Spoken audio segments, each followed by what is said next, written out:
Greetings everyone and welcome to another episode of the Amateur Paleo Cook. My name is Sahal and today we're making a very exciting semi-fast food dish. Can you guess what it is?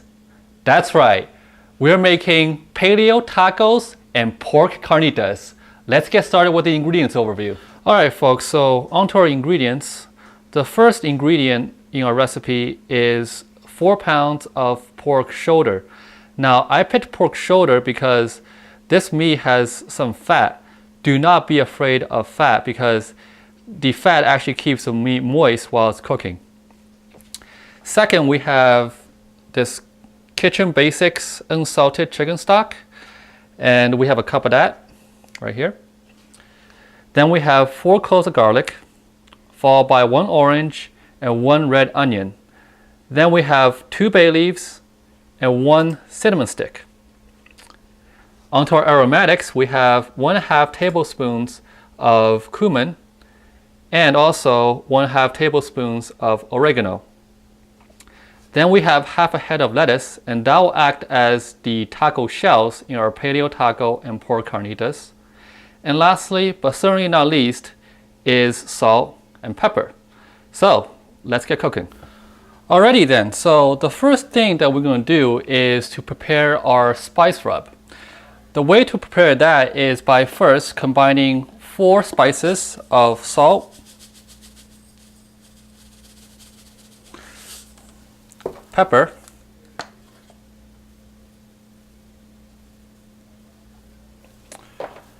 the cumin, and the oregano. Mix that up so that we have a mixture such as this. All right, and then with our pork shoulder, in which I have cut into small pieces like such so that they can cook easier, and we'll just coat everything and then place it into our trusted heavy-duty cast iron pot. All right, so we'll be right back with everything else. All right, everybody, now before we move on to the rest of the ingredients, I do like to offer one tip when it comes to cutting onions. That's right, when the onion is cut, the vapor that's released from the cut onion will actually cause people to tear up. Now, the one surefire way of guarding against that is by, you guessed it, goggles. Now, I'm gonna put these on. These are swimming goggles, but I have no other goggles, so these will have to do, and they will work great. We'll be right back and preparing the rest of the ingredients. All right, so stay tuned. All right, everyone, so now that we have our goggles on, we can go ahead and prepare our onion. So we're going to cut it in half. No need to worry because you will not tear up. All right, and we're just going to cut the onion into large slivers.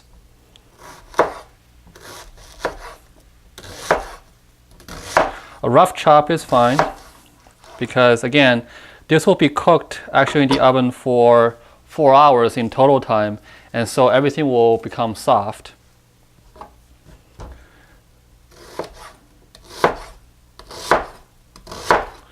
And we have the other half all set and put into the pot.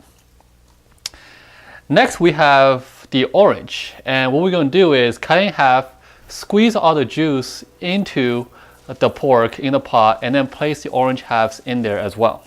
All right, so we're just going to have that. Squeeze the juice into the pot.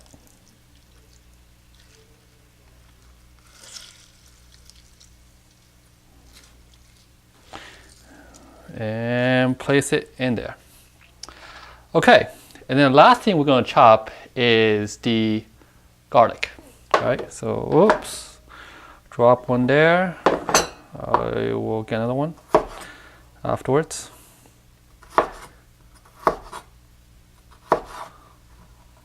Okay, so add it in.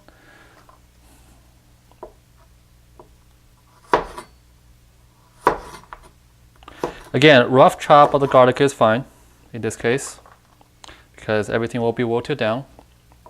after it's been braising for the next 4 hours. And we have our onions all in there.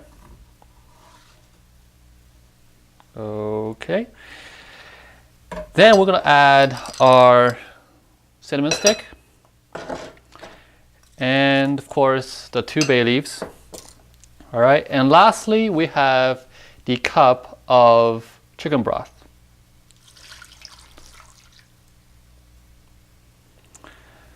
So the finished product looks like this. You can see right here. Now we're going to be covering everything. Turn the oven to 350 degrees and then place everything in the oven for the next 3.5 hours. Once the 3.5 hours have been reached, we'll take it out, take a look, and then we'll have the next step. All right, so stay tuned. All right, everybody, now it has been 3.5 hours. By the way, the smell was so tempting. I almost wanted to just take one piece out of the oven while I was cooking and just eat it, but I did resist the urge. And so here we have our product after the 3.5 hours. Let's take a look. Oh boy, it looks fantastic. Don't worry if the pot is browned on the sides. That has no impact on the actual meat and all the vegetables. So what we're going to do now is first going to be removing the orange pieces, the orange halves actually, plus the cinnamon stick and the bay leaves. Then we're going to shred everything, shred all the pork pieces into strips. Place the oven, now turn it up onto 450 degrees Fahrenheit. And then we're going to bake it again, uncovered with all the stuff removed, in the oven for 30 more minutes. And once we're there, we're going to place the finished product onto the lettuce leaves. And then we will have our paleo tacos with pork carnitas. So stay tuned. All right, folks, so now we have finally reached the end point. It's been 4 hours in total time, 3.5 hours removed from the oven, shredded the pork, and then placed in the oven for additional 30 minutes. And this is the end product. I'm not sure if you can hear it, but it is still sizzling. It's looking great. The pork has caramelized. The edges have been browned and it's crispy. And then over here, we have the pork that's been placed on top of the iceberg lettuce leaves. And now the leaves has been refrigerated for the past 2 hours so they can be crisp and cold and refreshing. So next we'll have a taste and wrap it up. All right, everybody, so now that we have the finished taco and pork carnitas in front of us, this actually was one that was removed from one of the 4 that was on the presentation plate. So now we're just going to have a taste test. Very much anticipated. It's been 4 long hours. So here we go. Oh man. Right away you can taste the sweetness of the onion, the subtleness of the aromatics that was rubbed on the pork. Comes out great. The crispness of the lettuce is absolutely refreshing. Great combination all around for this excellent dish. Okay, so that's everything for today. The recipe of this is posted on my blog, and that can be found in the link below. Also, if you like to follow me on Twitter, the link of that is also below. In addition, if you could all give a thumbs up and also subscribe to my channel, that will be very much appreciated. Until next time, keep it simple and live paleo, and we'll talk to you all next time. Thank you. Take care.